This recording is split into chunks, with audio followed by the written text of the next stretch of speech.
গতে কি আসবে? গতে যেটা আসবে সেটা হচ্ছে যে সমাসবদ্ধ পদ।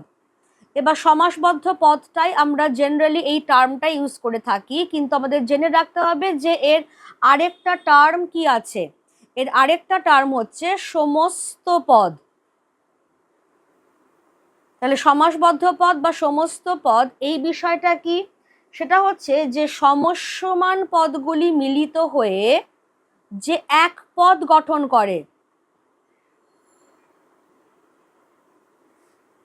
সমস্যমান পদগুলি মিলিত হবে হয়ে যে এক পদ, সবসময় খেয়াল করবে যে এক পদ গঠন করে, তাকেই আমরা বলছি সমাসবদ্ধ পদ। তাহলে এই জায়গাটা আমার খুব ভাইটাল, যে সমাসবদ্ধ পদ কখনোই আলাদা আলাদা হবে না, হয় সেটাকে আমি এক মাত্রায় রাখবো বা আমি হাইফেন দিয়ে জুড়ে রাখবো, কারণ একটি মাত্র পদেই আমাকে পরিণত করতে হবে।